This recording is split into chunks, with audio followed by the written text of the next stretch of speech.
गोरखनाथ मच्छिंद्रनाथ को ले जाने के बाद मैनाकिनी शोक में डूब गई थी। उस समय उपरीक्ष वसु आकर उसे ले गए और बोध किया और उसका सारा भ्रम दूर किया।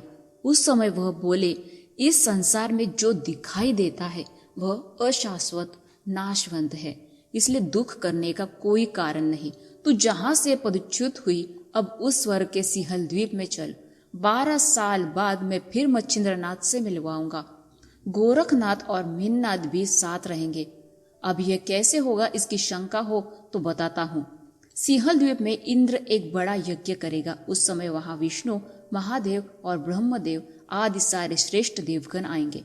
नवनाथ भी आएंगे। अब दुख छोड़कर विमानों में बैठो और सिंहल द्वीप चलो।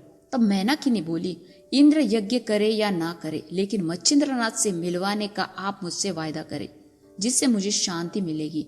ये सुन उसने उसे वचन दिया। फिर उनकी आज्ञा से मैनाकिनी दरभामा दासी को अपनी गद्दी पर बैठाकर स्वर्ग जाने को निकली। रानी के जाने का दुख सब स्त्रियों को बहुत हुआ। जाते समय उसने सबको समझाया और दरभामा को राज चलाकर सबको सुखी रखने का आदेश दिया। फिर वह विमान में बैठकर स्वर्ग में सिंहल द्वीप अपने घर गई। इस तरह वह शाप मुक्त हुई। इधर मच्छिंद्रनाथ गौड़ बंगाल में घूमते घूमते आए। आते समय रास्ते में कानिफनाथ से भेंट हुई। तब अपने गुरु का पता इस कानिफनाथ के कारण मिला, इसलिए गोरखनाथ मीननाथ को नीचे उतारकर उनके पैरों पड़ा। मिलते समय आंखों से पानी बहने लगा। तब मच्छिंद्रनाथ ने पूछा कि रोता क्यों है। तब गोरखनाथ बद्री केदार छोड़ने से पहले कानिफ की भेंट हुई, तब तक समाचार सुनाया। फिर मच्छिंद्रनाथ गोरख की तसल्ली दिलाकर आगे चले। फिर गोरखनाथ ने मच्छिंद्र को राजा गोपीचंद ने जालंधर नाथ को गड्ढे में डालकर घोड़े की लीद से बंद कर दिया था, ये बताया। जालंधर नाथ को गड्ढे में डाल दिया था, ये खबर सुनते ही मच्छिंद्रनाथ को क्रोध आया और वह गोपीचंद का नाश करने को प्रवृत्त हुआ। बाद में गोपीचंद के गांव हेलापट्टन आया। तब गांव में बहुत से लोग उन्हें मिले। उनके पास पूछताछ करते समय कानिफनाथ ने जालंधर नाथ को बाहर निकालने व गोपीचंद को अमर करने की व मुक्तचंद को गद्दी पर बैठाने की खबर विस्तार पूर्वक बताई। वह सब सुन उनका गुस्सा शांत हुआ। फिर इस राज का कार्य किसकी सलाह से होता है? मैनावती की सलाह से होता है, ऐसा कहकर उसकी स्तुति की। फिर उससे मिलने के उद्देश्य से गोरखनाथ व मीननाथ को लेकर मच्छिंद्रनाथ राजमहल में आए। वहां अपना नाम बताकर रानी से मिलने की इच्छा है, ऐसा कहकर सिपाही को भेजा। उसने जाकर रानी को बताया कि कोई योगी अपने 2 शिष्यों के साथ आया है। उसके रूप का वर्णन कर बिल्कुल जालंधर नाथ की तरह दिखता है, ये बताया। मैनावती प्रधान व और लोगों के साथ आई। फिर उसे आदर के साथ महल में ले गई। सोने के सिंहासन पर बैठाकर षोडशोपचार पूजा की। आपकी चरण पड़ने से आज मैं धन्य हो गई, इतना कहकर उसने मच्छिंद्रनाथ की स्तुति की व आदर से उनकी पूछताछ की। उस समय अपनी पहले की कथा सुनाने लगे। मैं उपरुक्ष वसु का पुत्र हूँ, मेरा नाम मच्छिंद्रनाथ है। सर्वसमर्थ दत्तात्रेय ने मुझे उपदेश दिया। उन्होंने ही जालंधर नाथ को भी उपदेश दिया। वह मेरा छोटा गुरु बंधु है। यहाँ उसकी दुर्दशा व दुर्व्यवस्था हुई, ऐसा सुनने में आया, इसलिए मैं गुस्से में यहाँ आया था। लेकिन यहाँ पर गांव के लोगों से जो कुछ सुना उससे गुस्सा पूरा शांत हो गया। इसलिए तेरे गुणों की जितनी तारीफ की जाए उतनी ही थोड़ी है। तूने जन्म लेकर अपने जन्म का कल्याण कर लिया व तीनों लोकों में अपने नाम का झंडा फहरा दिया। वह 42 कुलों को उद्धार कर लिया। तू धन्य है। इस तरह अनेक प्रकार से कहने के बाद मैनावती उनके पैरों में पड़ी और बोली, महाराज, ये सब आपकी ही कृपा है। अच्छा या बुरा जैसी इच्छा हो करो, वैसा फल मिलता है। पारस लोहे को सोना बनाता है, लेकिन उन दोनों में आपकी उदारता बड़ी है। मैनावती ने उनकी स्तुति की और पैरों पर सिर रखा। फिर उनको बड़े आदर के साथ खाना खिलाया। वे वहां 3 दिन रहकर आगे गए। वहां लोग उन्हें पहुंचाने गए।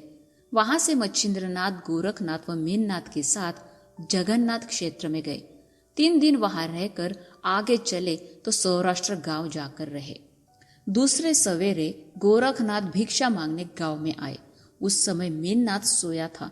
वो उठने के बाद मच्छिंद्रनाथ ने उसे बहिरी दिशा के लिए बिठाया। उतने में गोरखनाथ आया। उसे मीननाथ को धोकर लाने के लिए बोला। वह छोटा होने के कारण उसके हाथ पैर गंदगी में भर गए। ये देख गोरखनाथ को गंदगी लगी।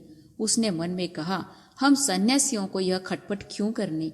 इस तरह की कल्पना मन में लाकर मच्छिंद्रनाथ के स्त्री राज्य के कृत्यों को दोषी ठहराया। उस क्रोध के वश में गोरखनाथ मीननाथ को नदी पार ले गया।